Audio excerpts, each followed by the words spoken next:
അന്തിമലയ്ക്ക് ജീവനുള്ള സിംഹത്തെ വരിഞ്ഞു മുറുകുവാൻ കഴിയാത്തതുപോലെ ഒരു സാത്താന്യ ശക്തിക്ക് നിങ്ങൾ ഒരിക്കലും തകർക്കുവാൻ കഴിയത്തില്ല.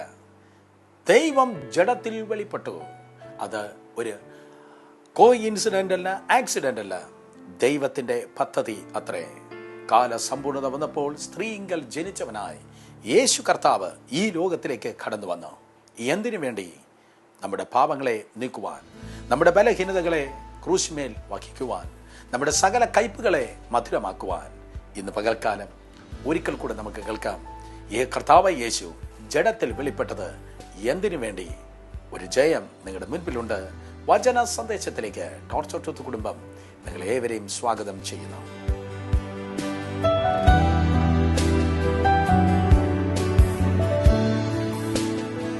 1 തിമോഥെയോസിന്റെ ലേഖനം 3-ാം അധ്യായം 16-ാം വാക്യം പറയുന്നു, ദൈവം ജഡത്തിൽ വെളിപ്പെട്ടു. God manifest in the flesh. ദൈവം ജഡത്തിൽ വെളിപ്പെട്ടു. ആത്മാവാം ദൈവം ജഡത്തിൽ വെളിപ്പെട്ടു. സ്വർഗാദി സ്വർഗത്തിൽ അടങ്ങാത്തവനായ സർവശക്തനും സർവജ്ഞാനിയും സർവവ്യാപിയുമായ ദൈവം ജഡത്തിൽ വെളിപ്പെട്ടു. ഏകദേശം 22ഓളം കാരണങ്ങൾ പുതിയ നിയമത്തിൽ നമുക്ക് കാണുവാൻ തക്കോണം കഴിയും. ദൈവം ജഡത്തിൽ വെളിപ്പെട്ടത് എന്തിനു വേണ്ടി? ഇന്ന് പകൽക്കാലം മറ്റൊരു ഭാഗത്തിലേക്ക് അതിശക്തമായി, അതെ, ദൈവത്തിന്റെ ആത്മാവ് ഇടപെടുന്ന ഒരു വേദഭാഗത്തേക്ക് തന്നെ നമ്മുടെ ശ്രദ്ധയെ നമുക്ക് തിരിക്കാം. യേശു കർത്താവിന്റെ പരസ്യ ശുശ്രൂഷ വേളയിൽ വലിയൊരു പുരുഷാരം അവന്റെ പിന്നാലെ പോയി. പിന്നെ ഒരു 70 പേരെ അവൻ തിരഞ്ഞെടുത്തു. പിന്നെ ഒരു 12 പേർ, പിന്നെ ഒരു 3 പേർ, അവസാനം കർത്താവിന്റെ മാർഗോട് ചേർന്നിരുന്ന പ്രിയനായ യോഹന്നാൻ. ജഡത്തിൽ യേശു കർത്താവ് വെളിപ്പെട്ടപ്പോൾ അവന്റെ മാർഗോട് ചേർന്നിരുന്ന യോഹന്നാനോട് നമുക്ക് ചോദിക്കാം, യോഹന്നാനെ, എന്തിനു വേണ്ടിയാണ് യേശു കർത്താവ് ജഡത്തിൽ വെളിപ്പെട്ടത്? 1 യോഹന്നാൻ 3-ാം അധ്യായം 8-ാം വാക്യത്തിൽ, പാപം ചെയ്യുന്നവൻ പിശാചിന്റെ മകൻ ആകുന്നു. പിശാച് ആദ്യം മുതൽ പാപം ചെയ്യുന്നുവല്ലോ. പിശാചിന്റെ പ്രവർത്തികളെ അഴിപ്പാൻ തന്നെ ദൈവപുത്രൻ പ്രത്യക്ഷനായി. പിശാചിന്റെ പ്രവർത്തികളെ അഴിപ്പാൻ തന്നെ ദൈവപുത്രൻ പ്രത്യക്ഷനായി. എന്നെ കേൾക്കുന്ന പ്രിയ സഹോദരി സഹോദരന്മാരെ, 2000 വർഷങ്ങൾക്ക് മുമ്പ് യേശു കർത്താവ് ഈ ലോകത്ത് വന്നത് ഒരു മതം സ്ഥാപിപ്പാനോ മഹാന്മാരുടെ ഇടയിൽ പേരെടുക്കുവാനോ അല്ല. പകരം പിശാചിന്റെ പ്രവർത്തികളെ അഴിപ്പാൻ തന്നെ ദൈവത്തിന്റെ പുത്രൻ പ്രത്യക്ഷനാകുക ഉണ്ടായി. അതെ എന്ന് വിചാരിച്ച് ഒരുപക്ഷെ നിങ്ങൾ ചോദിക്കും, സൃഷ്ടിയുടെ ആരംഭത്തിലെ ദൈവം മനുഷ്യനെ ശല്യപ്പെടുത്തുന്ന, ശത്രുവായിരിക്കുന്ന ഒരു സാത്താനെ സൃഷ്ടിച്ച് ആക്കി വെച്ചുവോ? ഇല്ലേ, ഇല്ല. ദൈവം സാത്താനെ മനുഷ്യനെതിരെ സൃഷ്ടിച്ചില്ല. യെശയ്യാ പ്രവചനം 14-ാം അധ്യായം 10-ാം വാക്യം, എസെക്കിയേൽ പ്രവചനം 28-ാം അധ്യായം 2-ാം വാക്യം വേദപുസ്തകം പറയുന്നു, അതെ, ദൈവസന്നിധിയിൽ കാണപ്പെട്ടതായ ഒരു ദൂതനത്രേ, അതെ, ലൂസിഫർ ദൈവത്തെ ആരാധിക്കുന്നവനായിരുന്നു. ഗബ്രിയേൽ ലൂക്കോസ് 1:19 പറയുന്നു, അവനൊരു മെസ്സഞ്ചർ ആയിരിക്കുന്നു, ഒരു ദൂതുവാഹിയാണ് ഗബ്രിയേൽ. ദാനിയേൽ 10:12 പറയുന്നു, മിഖായേൽ ഒരു യുദ്ധദൂതനായി ഇറങ്ങുന്നവൻ അത്രേ. അതെ, ഒരു യുദ്ധദൂതനാണ് മിഖായേൽ. എന്നാൽ Lucifer, he was A worshipper. അവൻ ദൈവത്തെ ആരാധിക്കുന്നവൻ ആയിരുന്നു. ദൈവ സാന്നിധ്യം അവന്റെ മേൽ ഉണ്ടായിരുന്നു. ദൈവ തേജസ് അവനിൽ പ്രതിഫലിച്ചിരുന്നു. ദൈവത്തിന്റെ ജ്ഞാനത്താൽ അവൻ നിറഞ്ഞിരുന്നു. ദൈവത്തിന്റെ നൈപുണ്യം അവന്റെ മേൽ വെളിപ്പെട്ടിരുന്നു. അവൻ ചിറക് വിടർത്തുമ്പോൾ നാദവീജികൾ, മ്യൂസിക് ഇൻസ്ട്രുമെന്റ്സിന്റെ സംഗീത ഉപകരണങ്ങളുടെ ശബ്ദം അതേ ഉയർന്നിരുന്നു. അവൻ ദൈവത്തെ ആരാധിക്കുന്നവനായിരുന്നു. എന്നാൽ മറ്റ് സറാഫുകളെക്കാൾ, മറ്റു ദൂതന്മാരെക്കാൾ അല്പം ഔന്നത്യത്തിൽ എന്ന് ഒരു ദിവസം അവന് തോന്നി, ഞാൻ ആ മിഖായേലിനെ പോലെയല്ല, ഞാൻ ആ ഗബ്രിയേലിനെ പോലെയല്ല, ഞാൻ Lucifer, I am the great, ഞാൻ ലൂസിഫർ, ഞാൻ വലിയവൻ എന്ന് പറഞ്ഞ് സാത്താൻ തന്റെ ഹൃദയത്തിൽ നിഗളിച്ചു. വേദപുസ്തകം പഠിപ്പിക്കുന്നു, അവന്റെ ഹൃദയത്തിൽ സാഹസം കൊണ്ട് മൂടി. ഇന്ന് പകൽക്കാലം ഈ ദൂത് കേൾക്കുമ്പോൾ തന്നെ ആരുടെ ഹൃദയത്തിൽ അങ്ങനെ ചിന്തിക്കുന്നു, മറ്റുള്ളവർക്കില്ലാത്ത വേർപാട് ഞങ്ങൾക്കുണ്ട്, മറ്റുള്ളവർക്കില്ലാത്ത വിശുദ്ധി ഞങ്ങൾക്കുണ്ട്, മറ്റുള്ളവർക്കില്ലാത്ത വചന പരിജ്ഞാനം ഞങ്ങൾക്കുണ്ട്, മറ്റുള്ളവർക്കില്ലാത്ത വലിയ പ്രസ്ഥാനത്തിന്റെ കെട്ടുറപ്പ് ഞങ്ങൾക്കുണ്ടെന്ന് അതെ ഒരുപക്ഷെ നിങ്ങളുടെ തലയിൽ തോന്നുന്നു എങ്കിൽ ഉടനെ മനസ്സിലാക്കണം, വീഴ്ചയ്ക്ക് മുമ്പേ ഉന്നത ഭാവം, നാശത്തിന് മുൻപേ ഗർഭം. വേദപുസ്തകം പറയുന്നു, നിഗളികളോട് ദൈവം എതിർത്ത് നിൽക്കുന്നു. നിഗളി തകർന്നു പോകാൻ ആരും കൂടോത്രം ചെയ്യേണ്ട, ദൈവം തന്നെ നിഗളിയോട് എതിർത്ത് നിൽക്കുന്നു. പകരം താഴ്മയുള്ളവന് ദൈവം അതേ കൃപയെ നൽകുന്നു. വേദപുസ്തകം പറയുന്നു, അങ്ങനെ സാത്താൻ 6 പ്രാവശ്യം ചിന്തിച്ചു, ഞാൻ ഉന്നതനാകും. ലൂസിഫർ പറഞ്ഞു, ദൈവ സിംഹാസനമേൽ ഞാൻ കയറും. സകലത്തിനെ ഞാൻ ഭരിക്കും, അത്യുന്നതനേക്കാൾ ഉയരത്തിൽ ഞാൻ കയറും. എസെക്കിയേൽ 28 നിങ്ങൾ വായിക്കുമ്പോൾ 6 പ്രാവശ്യം സാത്താൻ സ്വന്തം ഹൃദയത്തിൽ പറഞ്ഞു, ഞാൻ വീണ്ടും ഞാൻ. എന്നാൽ ആ സാത്താന്റെ തലയെ തകർക്കാൻ ഫിലിപ്പിയ ലേഖനം 2-ാം അധ്യായം 6 മുതൽ താഴോട്ടുള്ള വാക്യങ്ങൾ വായിക്കുമ്പോൾ ദൈവത്തോടുള്ള സമത്വം മുറുകെ പിടിച്ചു കൊള്ളണം എന്ന് വിചാരിക്കാതെ വേഷത്തിൽ മനുഷ്യനായി തന്നെത്താൻ താഴ്ത്തി, ക്രൂശിലെ മരണത്തോളം അനുസരണമുള്ളവനായി തന്നെത്താൻ താഴ്ത്തി യേശു ഈ ലോകത്തിലേക്ക് കടന്നു വന്നു. 6 സ്റ്റെപ്പ് സാത്താൻ മേലെ കയറുമെന്ന് പറഞ്ഞപ്പോൾ 7 സ്റ്റെപ്പ് കർത്താവ് യേശു അതേ താഴേക്ക് ഇറങ്ങി വന്നു. 7-ാമത്തെ സ്റ്റെപ്പ് അതെ സാത്താന്റെ തലയിൽ തകർക്കുന്നത് തന്നെ ആയിരുന്നു. എന്നെ കേൾക്കുന്ന പ്രിയ സഹോദരങ്ങളെ, പിശാചിന്റെ പ്രവൃത്തികളെ അഴിപ്പാൻ തന്നെ ദൈവപുത്രൻ പ്രത്യക്ഷൻ ആയി. എന്തൊക്കെയാ സാത്താന്റെ പ്രവൃത്തി? ഒരു നീണ്ട ലിസ്റ്റ് വേദപുസ്തകത്തിൽ നിന്ന് നമുക്ക് കാണുവാൻ തക്കവണ്ണം കഴിയും. ഭോഷ്ക് പറയുന്നവനാണ് സാത്താൻ, പാപം ചെയ്യിപ്പിക്കുന്നവനാണ് സാത്താൻ, അതേ ദൈവമക്കൾക്കെതിരെ കുറ്റം പറയുന്നവനാണ് സാത്താൻ, നാച്ചുറൽ കലാമിറ്റികൾ പ്രകൃതിക്ഷോഭങ്ങളെ എഴുതുവിടുന്നവനാണ് സാത്താൻ, അതുപോലെ വിവിധ ക്രമത്തിലുള്ള രോഗങ്ങളെ തരുന്നവനാണ് സാത്താൻ എന്ന് തുടങ്ങിയുള്ളതായ അനേകമായ കാര്യങ്ങൾ, അനേകമായ കാരണങ്ങൾ, സാത്താൻ്റെ പ്രവൃത്തികൾ ദൈവവചനത്തിൽ നിന്ന് നമുക്ക് കാണുവാൻ കഴിയും. എന്നാൽ സാത്താൻ്റെ പ്രവൃത്തികളെ വിവരിച്ച് പിശാച് വലിയവനെന്ന് പറവാനല്ല ദൈവം ഈ പ്രോഗ്രാം നമുക്ക് നൽകിയിരിക്കുന്നത്. സാത്താൻ വലിയവനെന്ന് കാണിച്ച് PhD എടുക്കുന്നത് കൊണ്ട് ഒരിക്കലും നിങ്ങൾക്ക് അതേ സാത്താൻ്റെ മേൽ ജയം ലഭിക്കയില്ല. പകരം എതിർത്ത് നിന്നാൽ, യേശുവിൻ നാമത്തിൽ എതിർത്ത് നിന്നാൽ അതെ സാത്താൻ നിങ്ങളെ വിട്ട് ഓടിപ്പോകും. അതുകൊണ്ട് നമ്മുടെ ചിന്തയിലും നമ്മുടെ ആറ്റിറ്റ്യൂഡിലും എന്നും എപ്പോഴും യേശു ജയിച്ചവൻ എന്ന് ഒരിക്കലും മറക്കരുത്. 10 പ്രാവശ്യം നിങ്ങൾ സാത്താൻ എന്ന് പറഞ്ഞാൽ 100 പ്രാവശ്യം യേശു എന്ന് പറവാൻ നിങ്ങൾ ഒരിക്കലും അതെ മറക്കരുത്. നിങ്ങൾ ഒരിക്കലും ഡീമൺ കോൺഷ്യസിൽ ആയിരിക്കരുത്. നിങ്ങൾ ജീസസ് കോൺഷ്യസിൽ തന്നെ ജയത്തോടെ ജീവിക്കുക. പോരാട്ടത്തെക്കുറിച്ച് അല്ല നമ്മൾ ഫീൽ ചെയ്യേണ്ടത്, ഉയർത്തെഴുന്നേറ്റ കർത്താവ് യേശുവിനെ അത്രേ ഫീൽ ചെയ്യേണ്ടത്. വേദപുസ്തകം പഠിപ്പിക്കുന്നു അതെ സാത്താൻ്റെ പ്രവൃത്തികൾ എന്തൊക്കെയാണ്. ദേശങ്ങളെ ഭരിക്കുന്നവനാണ് സാത്താൻ, ഭോഷ്ക് പറയുന്നവനാണ് സാത്താൻ, ദൈവമക്കൾക്കെതിരെ അതെ ഭേദമന്യേ പൊരുതിക്കൊണ്ടിരിക്കുന്നവനാണ് സാത്താൻ. എന്നാൽ പിശാചിന്റെ പ്രവൃത്തികളെ അഴിപ്പാൻ പ്രത്യക്ഷനായ കർത്താവ് യേശു ഒരു മൾട്ടി വൈറ്റമിൻ ടാബ്ലറ്റ് പോലെ 3 വാക്കുകളിൽ സാത്താന്റെ പ്രവൃത്തിയെ ഒതുക്കി സംസാരിച്ചു. അതെ, ഈ നാളുകളിൽ നമ്മൾ അതത്രേ ചിന്തിക്കുന്നത്. ജഡത്തിൽ വെളിപ്പെട്ടതായ കർത്താവ് യേശു അതെ സാത്താന്റെ പ്രവൃത്തികളെ കുറിച്ച് പറഞ്ഞതായ കാര്യം എന്താണ്?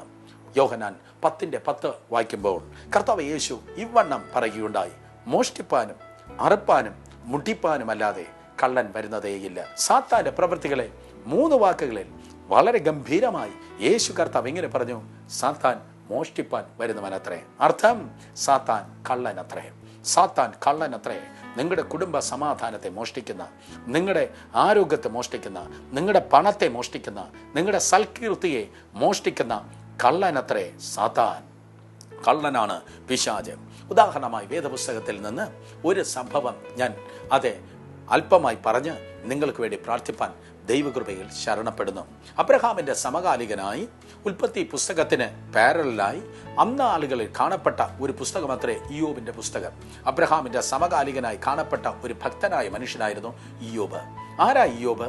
എന്താ ഇയ്യോബിന്റെ പ്രത്യേകത? ഇയ്യോബ് 1:1 പറയുന്നു, ഊസ് ദേശത്ത് ഇയ്യോബ് എന്ന് പേരുള്ളതായ ഒരു പുരുഷൻ ഉണ്ടായിരുന്നു. അവൻ നിഷ്കളങ്കനും നേരുള്ളവനും ദോഷം വിട്ട് അകറ്റുന്നവനും യഹോവ ഭക്തനും ആയിരുന്നു. വേദപുസ്തകം പറയുന്നു അതെ 29-ാം അധ്യായം 8 മുതൽ 13 വരെ ഇയ്യോബിന്റെ പുസ്തകം വായിക്കുമ്പോൾ ഇയ്യോബ് ഒരു രാജതുല്യനായി ജീവിച്ചിരുന്നു.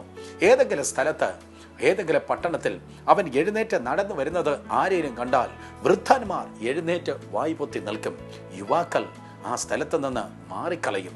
കാരണം അത്ര വലിയ റെപ്യൂട്ടേഷൻ, അത്ര വലിയ ബഹുമാനം അതേ ഇയ്യോബിന്റെ മേൽ ഉണ്ടായിരുന്നു. വെണ്ണ കൊണ്ട് അവനിതാ തൻ്റെ പാദങ്ങളെ കഴുകി അതവൻ്റെ സമൃദ്ധിയെ കാണിക്കുന്നു.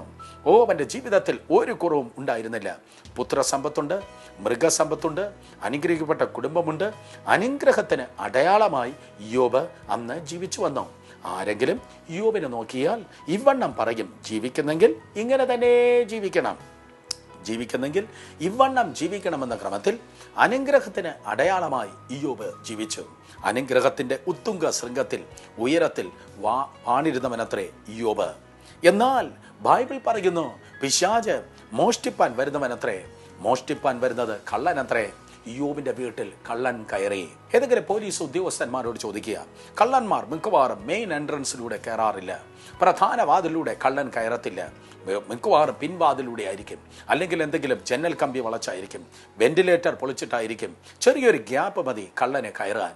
യോബിന്റെ വീട്ടിൽ കള്ളൻ കയറി. യോബിനുണ്ടായിരുന്ന സകലത നഷ്ടപ്പെട്ടു. തൻ്റെ മക്കൾ മരിച്ചു. മൃഗസമ്പത്ത് മുഴുവൻ സാത്താൻ കൊണ്ടുപോയി. അതെ, ശത്രുക്കൾ മൃഗസമ്പത്ത് മുഴുവൻ കൊണ്ടുപോയി. തൻ്റെ സമ്പത്ത് മുഴുവൻ തകർന്നു. തൻ്റെ ഭാര്യ പോലും തന്നെ ത്യജിച്ചു പറഞ്ഞു. തൻ്റെ കുടുംബജീവിതം തനിക്ക് നഷ്ടപ്പെട്ടു. തൻ്റെ ശരീരത്തിൽ കാണപ്പെട്ടതായ തൻ്റെ ആരോഗ്യം പോലും നഷ്ടപ്പെട്ട് ഇതാ ഒരു ഓട് കഷ്ണമെടുത്ത് തൻ്റെ ശരീരത്തെ അവനിതാ ചിരണ്ടി ഇരിക്കുന്നു. ഒരു ഉരുകുന്ന മെഴുകുതിരി പോലെ അവൻ്റെ ആരോഗ്യം ഇതാ ക്ഷയിച്ച് വരികയാണ്. സ്വന്തം പ്രാണൻ ഒഴികെ, ജീവൻ ഒഴികെ ബാക്കിയുള്ള സകലതും യോബിൽ നിന്ന് നഷ്ടപ്പെട്ടു. ഇന്നലെ ഈ നേരത്ത് അനുഗ്രഹത്തിൻ്റെ ഏറ്റവും അഗ്രത്തിൽ ഇരുന്നവൻ ഇന്ന് ഈ നേരമായപ്പോൾ ഏറ്റവും നഷ്ടത്തിൻ്റെ ഇങ്ങേ അറ്റത്ത് തന്നെ യോബ് നിലംപൊത്തി. യോബിന് ഉണ്ടായിരുന്ന സകലതും നഷ്ടപ്പെട്ടു.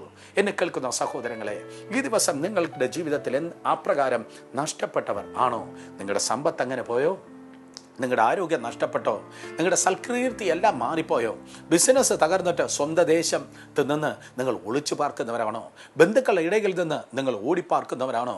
പഴയ സ്നേഹിതരെ മുൻപിൽ നിങ്ങൾ നിൽക്കാൻ കഴിയാത്തവരാണോ? നഷ്ടം ഈ ദിവസം നിങ്ങളുടെ തലയ്ക്ക് മീതെ കവിഞ്ഞിരിക്കുന്നുവോ? സാത്താൻ നിങ്ങളുടെ ഭവനത്തിൽ കയറിയിരിക്കുന്നു. എന്നാൽ പിശാചിന്റെ പ്രവൃത്തികളെ അഴിപ്പാൻ തന്നെ പ്രത്യക്ഷനായ നസ്രയനായ യേശുവിന്റെ അധികാരമുള്ള നാമത്തിൽ ഇന്ന് പകൽക്കാലം ഈ ദൂത് നിങ്ങളുടെ ജീവിതത്തിന് വലിയ വിടുതലാകുവാൻ വേണ്ടി പോകുകയാണ്. വേദപുസ്തകം പഠിപ്പിക്കുന്നു, സാത്താൻ യോബിന്റെ ജീവിതത്തിൽ നഷ്ടം വരുത്തുകയുണ്ടായി. യോബിന്റെ ഭവനത്തിൽ കള്ളൻ കയറി. എന്തുകൊണ്ടാണ് യോബിന്റെ ഭവനത്തിൽ കള്ളൻ കയറിയത്? ഏത് വഴിക്കാണ് യോബേ നിന്റെ ഭവനത്തിലുള്ള നന്മകളെ സാത്താൻ കൊണ്ടുപോയത്? യോബ് പറയും, 3-ാം അധ്യായം 25-ാം വാക്യം, യോബ് 3:25 നിങ്ങൾ വായിക്കുമ്പോൾ യോബ് ഇവണ്ണം പറയുന്നു, ഞാൻ ഭയപ്പെട്ടത് തന്നെ എനിക്ക് ഭവിച്ചിരിക്കുന്നു. യോബ് പറയും, ഞാൻ ഭയന്നു. എന്താ ഞാൻ ഭയന്നത്? അവൻ പറയും, ഞാൻ തക്ക സമയത്ത് കൃത്യസമയത്ത് ഞാൻ ആലയത്തിൽ പോയി, കൃത്യസമയത്ത് ഞാൻ യാഗം കഴിച്ചു, കൃത്യസമയത്ത് ഞാൻ ദൈവസന്നിധിയിൽ പ്രാർത്ഥിച്ചു. പുറമേ നോക്കുമ്പോൾ എല്ലാവരും പറയും ഞാൻ നല്ലൊരു വിശ്വാസി. 2012 ജൂൺ മാസത്തിലാണ് യോബ് ജീവിച്ചിരുന്നാൽ നമുക്കിങ്ങനെ പറയുവാൻ കഴിയും, കൃത്യസമയത്ത് ആലയത്തിൽ വരുന്നു, നല്ല ദശാംശം കൊടുക്കുന്നു, സ്തോത്രക്കാഴ്ച കൊടുക്കുന്നു, പ്രാർത്ഥനാ സമയത്ത് കണ്ണടച്ച് പ്രാർത്ഥിക്കുന്നു, പ്രസംഗ സമയത്ത് കണ്ണ് തുറന്ന് ശ്രദ്ധിക്കുന്നു, വളരെ നന്നായി ദൈവത്തെ ആരാധിക്കുന്നു. പുറമേ നോക്കുമ്പോൾ ഒന്നുമില്ല. എന്നാൽ പുറമേ നോക്കുമ്പോൾ ഒന്നുമില്ലാതിരിക്കുമ്പോൾ തന്നെ ഹൃദയത്തിന്റെ ഉള്ളിൽ ഒരു ഭയം തനിക്ക് ഉണ്ടായിരുന്നു. അവൻ എന്താ ഭയപ്പെട്ടത്? എൻ്റെ ഭാര്യ എന്നെ ത്യജിച്ച് പറയുമോ? എൻ്റെ മക്കൾ എനിക്ക് നഷ്ടപ്പെടുമോ? എൻ്റെ സമ്പത്ത് എന്നിൽ നിന്ന് മാറിപ്പോകുമോ? ഇന്നെനിക്ക് സമൂഹത്തിലുള്ളതായ സ്റ്റാറ്റസ് മുഴുവൻ നഷ്ടപ്പെടുമോ എന്ന് അവൻ ഹൃദയത്തിൽ സംശയിച്ചു, ഹൃദയത്തിൽ ഭയപ്പെട്ടു. ഇന്ന് ഈ ദിവസം അങ്ങനെ ഭയപ്പെടുന്നവർ എന്നെ കേൾക്കുന്നുണ്ടോ? സാത്താനെ ഭയപ്പെടുന്നവർ, നഷ്ടത്തെ ഭയപ്പെടുന്നവർ, മാരക രോഗത്തെ ഭയപ്പെടുന്നവർ, മറ്റ് വിവിധ കാര്യങ്ങളെ ഭയപ്പെടുന്നവർ ഇന്ന് പകൽ ഉണ്ടെങ്കിൽ, മനുഷ്യനെ, ആകാശത്തിന് കീഴിൽ ഭൂമിക്ക് മേലുള്ള എന്തെങ്കിലും നിങ്ങൾ ഭയപ്പെടുന്നെങ്കിൽ ആ ഭയം ദൈവത്തിൽ നിന്നുള്ളത് അല്ല. 2 തീമോഥെയോസിന്റെ ലേഖനം 1:7 വേദപുസ്തകം പറയുന്നു, ഭീരുത്വത്തിന്റെ ആത്മാവിനെ അല്ല ദൈവം നമുക്ക് തന്നത്, ഭയപ്പെടുത്തുന്നവനല്ല ദൈവം. ചില മാതാപിതാക്കൾ കൊച്ചു കുഞ്ഞുങ്ങൾക്ക് ഭക്ഷണം കൊടുക്കുന്നത് കണ്ടിട്ടുണ്ട്. അവർ ഭക്ഷണം കൊടുക്കുവാൻ വായി തുറക്കത്തില്ല. ഉടനെ പറയും, കണ്ടംപൂച്ച വരുന്നു, പെട്ടെന്ന് കഴിച്ചോ. കണ്ടംപൂച്ചയെ വിളിച്ചിട്ടാണ് കുഞ്ഞുങ്ങൾക്ക് പലപ്പോഴും നമ്മൾ ഭക്ഷണം കൊടുത്ത് വളർത്തുന്നത്. എന്നാൽ കർത്താവ് ഉമ്മാക്കി വരുന്നു എന്ന് പറഞ്ഞ് നമ്മളെ ഭയപ്പെടുത്തുന്നവൻ അല്ല, നമ്മെ ഭയം തരുന്നവനല്ല സ്വർഗത്തിലെ അപ്പൻ L Shaddai. He's the God of full supply. അവൻ ഒരിക്കലും നമ്മളെ ഭയപ്പെടുത്തുന്നവനല്ല. ഒരു മനുഷ്യനെയും ഭയപ്പെടല്ല. നിന്നെ ഭീഷണിപ്പെടുത്തുന്നവർ കാണും, അവനെ ഭയപ്പെടല്ല. നിന്നെ തകർക്കുമെന്ന് പറയുന്നുണ്ടായിരിക്കും, നീ അവരെ ഭയപ്പെടല്ല. വേദപുസ്തകം പറയുന്നു, യൂദ യേശുവിനെ തള്ളിക്കളഞ്ഞു, എന്നാൽ യേശുവിന്റെ ക്രൂശിലെ മരണം യൂദ കണ്ടില്ല. എന്നാൽ യൂദയുടെ തകർച്ച യേശു കർത്താവ് കാണുകയുണ്ടായി. നിന്നെ ചതിക്കുവാനും നിന്നെ തകർക്കുവാനും നടക്കുന്നവരുടെ തകർച്ച നീ കാണത്തേയുള്ളൂ. നീ തകരുന്നത് അവർ ഒരിക്കലും കാണുക ഇല്ല. നീ മനുഷ്യനെ ഭയപ്പെടരുത്. 27-ാം സങ്കീർത്തനം 1-ാം വാക്യത്തിൽ സങ്കീർത്തനക്കാരനായ ദാവീദ് പറയുന്നു, യഹോവന്റെ വെളിച്ചവും എന്റെ രക്ഷയുമാകുന്നു. ഞാൻ ആരെ ഭയപ്പെടും? യഹോവന്റെ ജീവന്റെ ബലം ഞാൻ ആരെ പേടിക്കും? എന്നെ കേൾക്കുന്ന സഹോദരങ്ങളെ, നീ ആരെയും ഭയപ്പെടല്ലേ, നീ ഒന്നിനെയും ഭയപ്പെടല്ലേ. ദാവീദ് പറയും, കരടി വന്നു, സിംഹം വന്നു, ഗോലിയാത്ത് വന്നു, ഞാൻ ആരെയും ഭയപ്പെട്ടില്ല. ഞാൻ എന്നെ തകർക്കാൻ വന്നതിനെ ഞാൻ തകർത്തതേ ഉള്ളൂ. കാരണം ഞാൻ ഭയപ്പെട്ടത് ഭൂമിയിൽ ചരിക്കുന്നവനെയല്ല, സ്വർഗത്തിൽ വസിക്കുന്നവനെ അത്രേ. ഈ ദിവസത്തിൽ അതെ, ബലഹീനതകളെ ഭയപ്പെടല്, ക്യാൻസറിനെ ഭയപ്പെടല്, അതെ, അപകടങ്ങളെ ഭയപ്പെടല്, മാരക രോഗത്തെ ഭയപ്പെടല്, കടഭാരത്തെയും ജപ്തി നോട്ടീസിനെയും ഭയപ്പെടല്. ഭയമുണ്ടോ?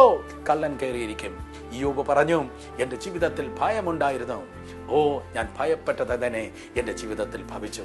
എന്നാൽ ഒരു സ്റ്റെപ്പ് ആഴങ്ങളിലേക്ക് ഇറങ്ങി നന്മയായി നല്ലൊരു കാര്യം ഞാൻ പറയട്ടെ. ആരാ യോബിന് ചുറ്റുമുണ്ടായിരുന്നതായി വേലി പൊളിച്ചു കൊളുത്തത്? അതെ, ദൈവം അനുവദിച്ചിട്ടത്രേ യോബിന്റെ ജീവിതത്തിൽ ആ നഷ്ടം വന്നത്. സഹോദരങ്ങളെ, ഇന്നലകൾ നിങ്ങളുടെ ജീവിതത്തിൽ ആ നഷ്ടം വന്നത് ദൈവം അറിയാതെയല്ല. ദൈവം ഉറങ്ങിയപ്പോഴോ ദൈവം ലീവിന് പോയപ്പോഴോ അല്ല. നിന്റെ ദൈവം ഉറങ്ങുന്നില്ല, നിന്റെ ദൈവം മയങ്ങുന്നില്ല, നിന്റെ ദൈവം റിട്ടയർ ആകുന്നുമില്ല.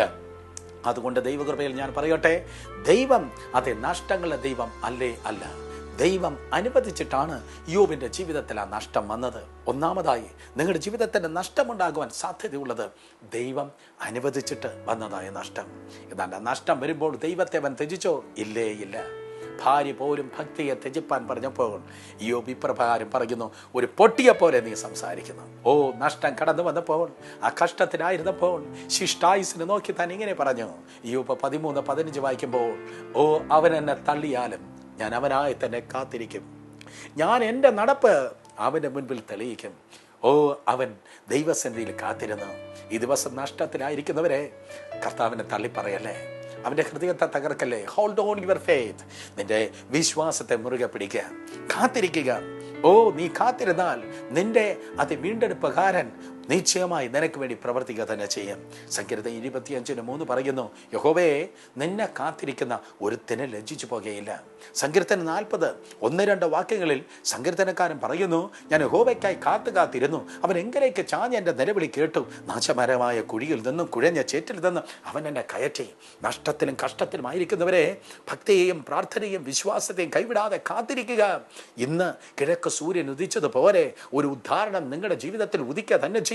നിന്റെ അവസ്ഥയ്ക്കും അനുഭവത്തിനും ഒരു വലിയ വ്യതിയാനം വിടുതലും സ്വർഗത്തിലെ ദൈവം അത്ഭുതകരമായി നൽകുക തന്നെ ചെയ്യും. ദൈവം അനുവദിച്ചിട്ട് വന്നതായ നഷ്ടം, യോബിന്റെ ജീവിതത്തിൽ ദൈവം അനുവദിച്ചിട്ട് വന്ന നഷ്ടത്തിൽ അവൻ കാത്തിരുന്നു. എന്താ സംഭവിച്ചത്? വേദപുസ്തകം പറയുന്നു, യോബ് 42:12 വായിക്കുമ്പോൾ, ഇരട്ടിയായി അതേ നഷ്ടപ്പെട്ടത് ദൈവമായ കർത്താവ് അവന് തിരികെ നൽകി. കുടുംബങ്ങളെ, സഹോദരങ്ങളെ, ബിസിനസ്സുകാരെ, ഇന്നലകൾ എന്തൊക്കെയാണോ നിങ്ങൾക്ക് നഷ്ടപ്പെട്ടത്? പതറല്ലേ, പള്ളിയിൽ പോകാതിരിക്കല്ലേ, പ്രാർത്ഥന കുറയല്ലേ, ആ കൂട്ടായ്മ യോഗത്തിൽ അത് നിന്ന് പുറത്തു വരല്ലേ. കാത്തിരിക്കുക. അവൻ എന്നെ കൊന്നാലും ഞാൻ അവനായി തന്നെ കാത്തിരിക്കുമെന്ന് യോബ് പറഞ്ഞതുപോലെ ദൈവത്തിൻ്റെ സന്നിധിയിൽ കാത്തിരിക്കുക. എന്താണോ നഷ്ടപ്പെട്ടത് ഇരട്ടിയായി സ്വർഗത്തിലെ ദൈവം നിങ്ങൾക്ക് തിരികെ നൽകുവാൻ പോകുന്നു. ചിലർ നെറ്റിച്ചൊളിക്കുന്നുണ്ടായിരിക്കും, ദൈവം അനുവദിച്ചിട്ടല്ലല്ലോ എനിക്ക് നഷ്ടം വന്നത് എന്നായിരിക്കും നിങ്ങൾ പറയുന്നത്. മനുഷ്യരായിരിക്കാം നിങ്ങൾക്ക് നഷ്ടം വരുത്തിയത്. നഷ്ടം വരുത്തുന്ന രണ്ടാമത്തെ കൂട്ടരത്രേ മനുഷ്യർ. വേദപുസ്തകം പഠിപ്പിക്കുന്നു, ലൂക്കോസിന്റെ സുവിശേഷം 19-ാം അധ്യായം വായിക്കുമ്പോൾ, ഇതാ യേശു കർത്താവ് എരിഹോ എന്ന് പറയുന്ന ഒരു സ്ഥലത്ത് എത്തി. എരിഹോ എന്ന പട്ടണത്തിൽ ഒരു വനിത സക്കായി എന്ന് പറയുന്നവൻ ഒരു കാട്ടത്തിമേൽ കയറി. കർത്താവ് അവനെ നോക്കിയിട്ട് പറഞ്ഞു, ഹേ സക്കായിയെ, ഇറങ്ങി വാ, ഞാൻ നിന്റെ വീട്ടിൽ പാർക്കേണ്ടതാകുന്നു. അവൻ ഇറങ്ങി വന്നു, മാനസാന്തരപ്പെട്ടു. സക്കായി നല്ല മനുഷ്യനല്ല, കൊള്ളലാഭം ഉണ്ടാക്കുന്നവൻ, വഞ്ചിച്ച് മറ്റുള്ളവരുടെ കാശ് എടുക്കുന്നവൻ, വഞ്ചനയുടെ പണം സമ്പാദിക്കുന്നവൻ. എന്നാൽ മാനസാന്തരപ്പെട്ടപ്പോൾ മറ്റുള്ളവരിൽ നിന്ന് തട്ടിയെടുത്ത പണത്തെ നോക്കി സങ്കടപ്പെട്ടിട്ട് സക്കായി ഇപ്രകാരം പറയുന്നു, ഞാൻ വല്ലവരിൽ നിന്ന് വഞ്ചിച്ചെടുത്തത് 4 മടങ്ങായി ഞാൻ തിരികെ കൊടുക്കാം. ഇന്ന് മറ്റുള്ളവരിൽ നിന്ന് വഞ്ചിച്ചെടുത്തവരുണ്ടോ? 4 മടങ്ങായി തിരികെ കൊടുക്കുക. മറ്റുള്ളവർ നിങ്ങളിൽ നിന്ന് വഞ്ചിച്ചെടുത്തു എങ്കിൽ കണക്കിന് സൃഷ്ടിച്ച കർത്താവ് നിങ്ങളെ നോക്കി പറയുന്നു, നഷ്ടപ്പെട്ടത് 4 മടങ്ങായി ദൈവം നിങ്ങൾക്ക് തിരികെ നൽകുവാൻ വേണ്ടി പോകുന്നു. മനുഷ്യനാണോ നിങ്ങൾക്ക് നഷ്ടം വരുത്തിയത്? 4 മടങ്ങായി, സഹോദരങ്ങളെ, 4 മടങ്ങായി ദൈവമായ കർത്താവ് നിങ്ങൾക്ക് തിരികെ നൽകുവാൻ വേണ്ടി പോകുന്നു. ദൈവത്താൽ വന്ന നഷ്ടം യോബിന് ഇരട്ടിയായി വന്നതുപോലെ ദൈവത്താൽ വന്ന നഷ്ടം ഇരട്ടിയായി ദൈവം നിങ്ങൾക്ക് ആ നഷ്ടപരിഹാരിയായ ദൈവം ദേവദത്തമായി വന്ന നഷ്ടത്തിന് പകരമായി ഇരട്ടിയായി തിരികെ നൽകുന്നു. മാനുഷികമായി വന്ന നഷ്ടത്തിന് 4 മടങ്ങായി കർത്താവ് നിങ്ങൾക്ക് തിരികെ നൽകുന്നു. ഒരുപക്ഷെ നിങ്ങൾ പറയും, ദൈവമല്ല, മനുഷ്യനല്ല ഈ നഷ്ടം വരുത്തിയത്, സാത്താനത്രേ എനിക്ക് നഷ്ടം വരുത്തിയത്. ഓഹോ, സാത്താനാണ് നിങ്ങൾക്ക് നഷ്ടം വരുത്തിയത്. അങ്ങനെയെങ്കിൽ വേദപുസ്തകം പറയുന്നു, സദൃശവാക്യങ്ങളുടെ പുസ്തകം 6-ാം അധ്യായം 30-31 വാക്യങ്ങൾ വായിക്കുമ്പോൾ, സാത്താനാണ് നിങ്ങൾക്ക് നഷ്ടം വരുത്തിയെങ്കിൽ 7 മടങ്ങായി ദൈവമായ കർത്താവ് തന്നെ നിങ്ങൾക്ക് മടക്കി വരുത്തുന്നു. 7 മടങ്ങായി സാത്താൻ കൊണ്ടുപോയ സകലതിനും 7 മടങ്ങായി കർത്താവ് നിങ്ങളുടെ ജീവിതത്തിൽ തിരികെ നൽകുവാൻ വേണ്ടി പോകുന്നു. ദൈവത്താൽ വന്ന നഷ്ടം ഇരട്ടിയായി, മനുഷ്യനാൽ വന്ന നഷ്ടം 4 മടങ്ങായി, പിശാചിനാൽ വന്ന നഷ്ടം 7 മടങ്ങായി ദൈവത്തിൻ്റെ കൃപയാൽ നിങ്ങളിലേക്ക് മടങ്ങി വരുന്നു. അമ്മുമ്മ കഥ പറയാൻ അല്ല ഈ പ്രോഗ്രാമിൽ പരിശുദ്ധാത്മാവൻ ദൈവനെ അയച്ചത്. ഇന്ന് പകൽക്കാലം സ്വർഗം നിങ്ങൾക്കായി തുറക്കുകയാണ്. ദൈവത്തിൻ്റെ പദ്ധതി നിങ്ങളുടെ ജീവിതത്തിൽ വെളിപ്പെടുകയാണ്. സാത്താൻ എന്തൊക്കെയാണോ നിങ്ങളിൽ നിന്ന് കൊണ്ടുപോയത്, മനുഷ്യൻ എന്തൊക്കെയാണോ നിങ്ങളിൽ നിന്ന് അപകരിച്ച് എടുത്തത്, യേശുവിൻ്റെ നാമത്തിൽ ഇരട്ടിയായി 4 മടങ്ങായി 7 മടങ്ങായി ഇന്ന് പകൽ മുതൽ നിങ്ങളുടെ ജീവിതത്തിൽ തിരികെ കടന്നു വരുവാൻ വേണ്ടി പോകുന്നു. കെട്ടി നിർത്തിയിരിക്കുന്ന ഡാം പോലെ ഒരിക്കലും വിട്ടുതരത്തില്ലെന്ന് പറഞ്ഞ് അന്ധകാര ശക്തികൾ, ദുർഭൂതങ്ങൾ നിങ്ങളുടെ നന്മകളെ ഈ ദിവസങ്ങൾ കാവലായി നിൽക്കുന്നു എങ്കിൽ പിശാചിന്റെ പ്രവൃത്തികളെ അഴിപ്പാൻ തന്നെ ദൈവത്തിന്റെ പുത്രൻ പ്രത്യക്ഷനായി. 2000 വർഷങ്ങൾക്ക് മുമ്പ് സാത്താന്റെ പ്രവൃത്തികളെ അഴിപ്പാൻ പ്രത്യക്ഷനായി യേശു നിങ്ങളുടെ ഭവനങ്ങളിൽ നടന്നുകൊണ്ട് ഇരിക്കുന്നു.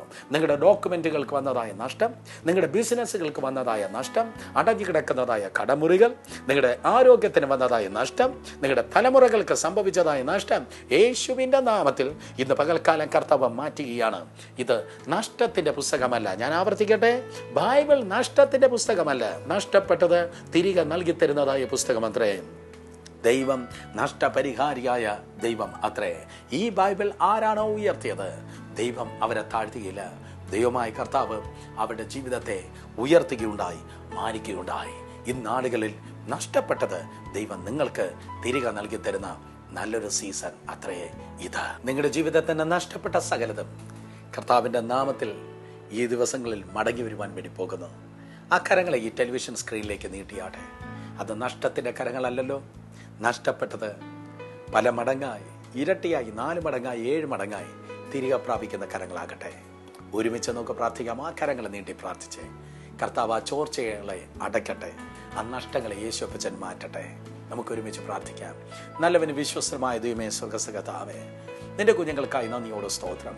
ഇന്ന് പകൽക്കാലം അവിടുന്ന് അവരോട് എന്ത് പറയണമെന്ന് പറഞ്ഞോ അപ്പച്ചനെ അത് മാത്രം അടിയൻ പറഞ്ഞിരിക്കുന്നു. ഇന്ന് പകൽ ദൈവത്തിൻ്റെ വിടുതൽ അവരുടെ ജീവിതത്തിന്മേൽ അവിടുന്ന് പകരുന്ന കൃപയ്ക്കായി നന്ദി. എല്ലാ സാത്താന്യമായ ക്രിയകൾ, എല്ലാ പൈശാചിക വ്യാപാരങ്ങൾ, ശത്രുവിൻ്റെ സകല തന്ത്രങ്ങൾ അധികാരമുള്ള യേശുവിൻ്റെ നാമത്തിൽ അവരുടെ ജീവിതത്തിൽ നിന്ന് വിട്ടുമാറട്ടെ. സകല പ്രതിസന്ധികൾ, പ്രയാസങ്ങൾ യേശുവിൻ്റെ നാമത്തിൽ അവരുടെ ജീവിതത്തിൽ നിന്ന് മറയട്ടെ. പിശാച് വരുത്തിയ എല്ലാ നഷ്ടങ്ങൾ, ക്ഷുദ്ര പ്രയോഗങ്ങൾ, ആഭിചാര ക്രിയകൾ വരുത്തിയ നഷ്ടങ്ങൾ, മന്ത്രവാദങ്ങൾ വരുത്തിയ സകല നഷ്ടങ്ങൾ, സകല നാമത്തിന് മേലായ നസ്രേനായ യേശു ക്രിസ്തുവിൻ അധികാരമുള്ള നാമത്തിൽ ഇപ്പോൾ തന്നെ ഞാൻ അവയെ ശാസിക്കുന്നു. ഓരോ റൂമുകളിൽ, ഓരോ ഭവനങ്ങളിൽ ഇപ്പോൾ തന്നെ ദൈവത്തിന്റെ വെളിച്ചം, ദൈവത്തിന്റെ വെളിച്ചം, ദൈവത്തിന്റെ വെളിച്ചം വീശട്ടെ. അങ്ങനെ അത്ഭുതത്തിനായി സ്തോത്രം. ഇരുട്ടുകൾ ഓടി മറയുന്ന കൃപയ്ക്കാണ് വലിയ ചെയ്യും. ദൈവസ്പർശനത്തിനായി സ്തോത്രം. കർത്താവ് അത്ഭുതം ചെയ്ത് ഈ ജനത്തെ അനുഗ്രഹിക്കുന്ന കൃപയ്ക്കാണ്. പിശാചിന്റെ പ്രവൃത്തികളെ അഴിപ്പാൻ പ്രത്യക്ഷനായ ദൈവപുത്രനായ നസ്രേനായ യേശുവിനായി സ്തോത്രം. ഞങ്ങളെ ആരാധിക്കുന്നു, ഞങ്ങളെ സ്തുതിക്കുന്നു, ഞങ്ങളെ മഹത്വപ്പെടുത്തുന്നു. എല്ലാ ബഹുമാനവും മഹത്വമേക്ക് യേശുവിൻ്റെ വലിയ നാമത്തിൽ തന്നെ. ആമേൻ, ആമേൻ. അതേ സഹോദരങ്ങളെ, ഈ ഞായറാഴ്ച മറക്കരുത്, വേദപുസ്തകം പഠിപ്പിക്കുന്ന, നന്നായി ദൈവത്തെ ആരാധിക്കുന്ന സഭകളിൽ പോയി ദൈവത്തെ ആരാധിക്കുക. കാരണം പിശാചിന്റെ പ്രവൃത്തികളെ അഴിപ്പാൻ തന്നെ കർത്താവ് യേശു ജഡത്തിൽ പ്രത്യക്ഷനായി.